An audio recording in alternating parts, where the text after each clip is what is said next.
高市さんは、ファミコンをやったことあります？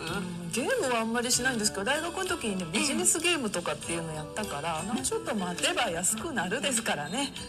もうちょっと待ったらいいんですよね。そうですよね。今やらな死ぬっていうゲームでもないし。国旗っていうのはね、そもそも独立した主権国家の象徴でありシンボルであって、それの扱いを考えるのに何も近隣諸国がどう思ってるかなんてことを考える必要は私はないと思う。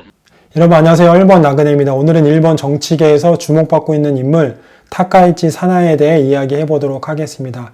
타카이치 사나에는 어린 시절 어머님이 굉장히 엄격했다고 합니다. 그래서 그녀한테 단기대학교 입학금까지 대줄 테니까 단기대학교 졸업한 다음에는 결혼해서 살아라라고 어머님이 사실상 인생 경로를 정해 두셨습니다. 그런데 아시는 바와 같이 사나에는 정해진 길을 그대로 따르지 않았고 고베대학교에 진학한 이후 텔레비전 캐스터로 활동을 하다가 이후 정치계에 입문을 하게 됩니다. 지금은 그냥 정치인이 아니라 총리에 도전하고 있는 굉장히 야망 있는 인물이라는 생각이 듭니다.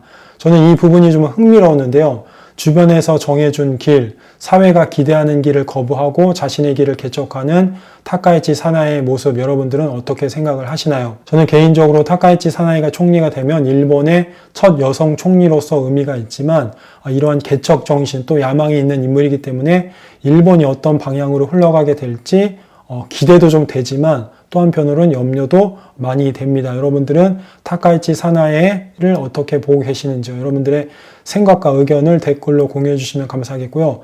이번 영상은 여기까지입니다. 이번 영상도 시청해 주셔서 감사합니다.